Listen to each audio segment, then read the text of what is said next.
Look, my main drive was money. Money in the long term, though. So that's why stock options, for example, were important to me. Being able to save some money so I can invest and not depend only on my work to create fortune was also important.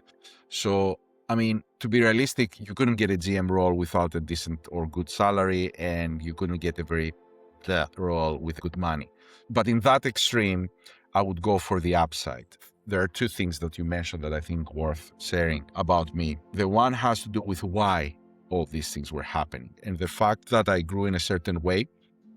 My parents divorced when I was about to go first grade in high school, so I was 12, 13 years old. And any divorce can bring a lot of uncertainty and, difficult situations in a teenager's life. And it doesn't matter, the details do not matter, but in reality, I always had this sense that if I don't succeed on my own, there is no one there to make it happen for me. And I was an average student, a student that everyone would say, he's a smart kid, but, right? So I got this intention that I'm a but. I'm mediocre. And it was true. And it took me years to find my calling and my passion. So I had this certainty that I'm nothing good at. There was a safety net. It's not that my mom had a good job, as I said. She was heading sales somewhere and more like a GM after some time. So there was certainty at home. It's not that, but there was not certainty in the long term. There was nothing in that sense.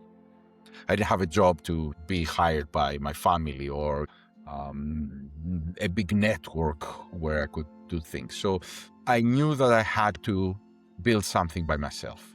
And the second thing was that I didn't want to feel like my mom,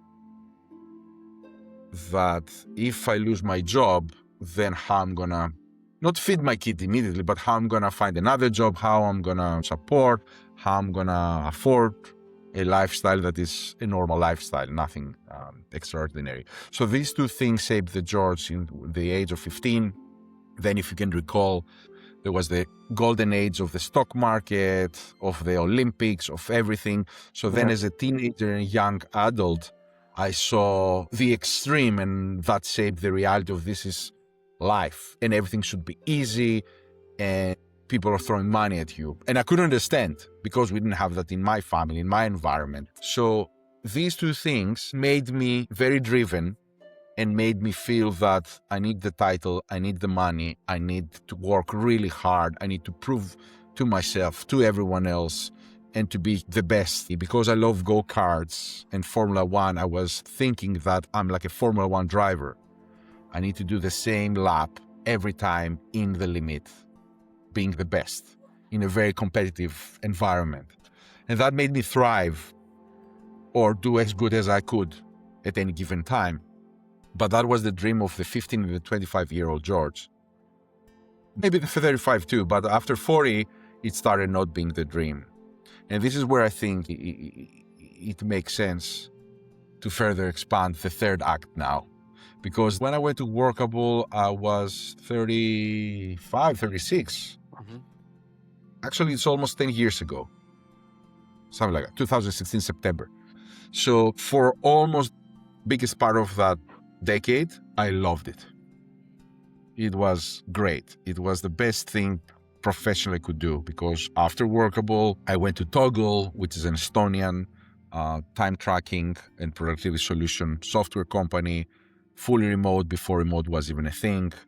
So the moment COVID breaks, I get fired from Workable because I was running a 75 people organization doing sales development in an industry that no one was about to hire in the next few years. So although I didn't like it, it was a reasonable thing to happen, which also took off my career because from a VP, I got my first chief revenue officer role at Toggle, which was half the size of Workable when I joined. Very similar to where Workable was when I joined. So I thought, you know what? I'll be the guy who takes from multiple million to tens of million companies. I'll be doing that, and I'll make big money and have big teams and build stuff and retransform